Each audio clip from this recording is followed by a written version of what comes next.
And speaking of jobs in Israel, there is a long-time shortage of qualified English teachers in Israeli classrooms, but there's a growing number of organizations in an effort to fix that. In fact, a record number of teachers from Jewish diaspora communities have applied to come and teach English in Israel with the TALMA program. This year, over 2,000 teachers have been found suitable. Education officials are working to place teachers across the country.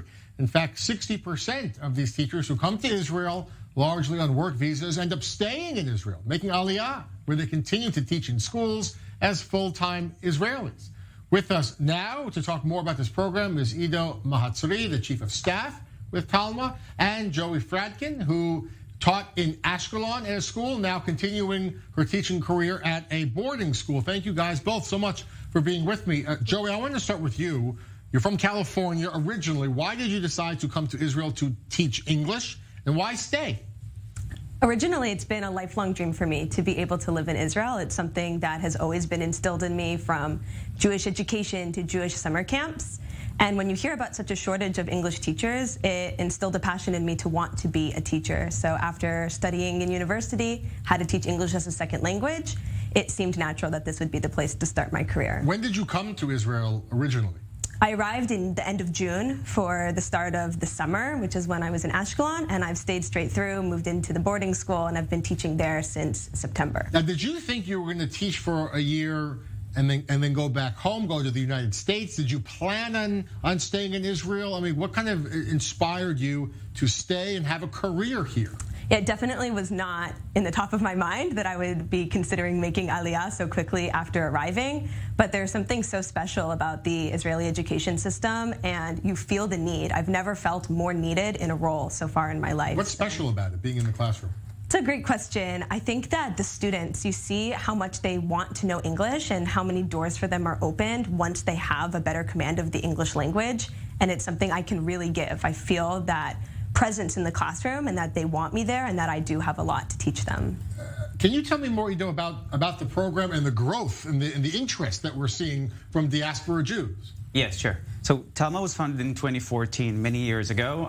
It started as a pilot program, and we see a growth every year. We started at the summer program up north, and we see increase in municipality requests for other programs in other municipalities. We're currently working in more than 30 municipalities when it's come to the summer program, and working in 4 municipalities when it's come to the full year program. And so, the fact that a majority of teachers, English teachers who come to Israel as part of your program, the majority end up staying beyond that first few months, many of them making aliyah. Why do you think that is? So I think that a lot of the teachers who are coming here are coming either for the summer program or the full year program, are tasting Israel and what do we have to offer.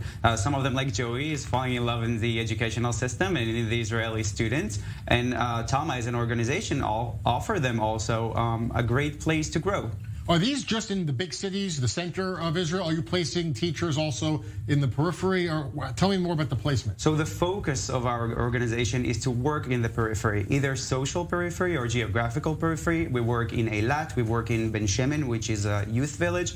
We work in Engedi regional, and we work also in Nof HaGalil up north. Why is that important, do you think, to make sure that even in the periphery, perhaps in underserved communities, they have access to high quality English education?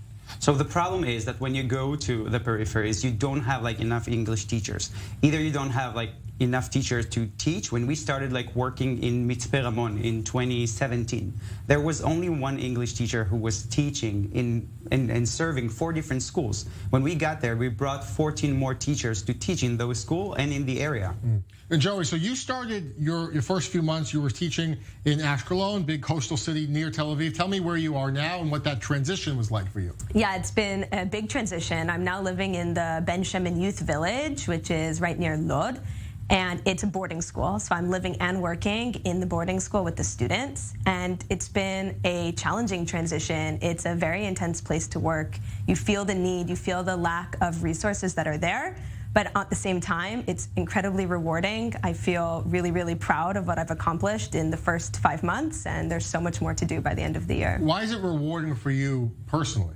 As Ido was saying, when you feel a lack of English staff and knowing that I'm part of the change and that I can be a part of the solution, is on the global scale, and in a more micro scale, every interaction with my students where they express how grateful they are that I'm here, that I'm far from my family, that I'm alone in a new country, when they say how happy they are to see me in school every day, it makes everything worth it. I'd imagine you're teaching them, but in many ways, these students are also teaching you. Absolutely. They're teaching me so much, both in terms of correcting my Hebrew when I try with them, and also in appreciation for what we have. I look at these kids who come from all different backgrounds, all different socioeconomic backgrounds, and they've taught me so much. Well, I'm sure Hebrew has improved greatly since working there. Definitely. So what's the next step for the growth of TALMA, and are there challenges and opportunities amid this endless pandemic, amid Omicron even? So we're actually seeing a lot of growth in people interest in coming into the country. There's more than 2,000 applications currently in our New York office for teachers that interested in coming into work in TALMA.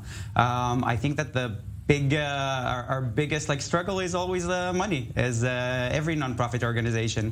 We're working with municipalities and reaching out to them to try to find funding to bring TALMA into their own city. Well, it's so incredible and so rewarding to know that there are thousands of applications open. The desire is there.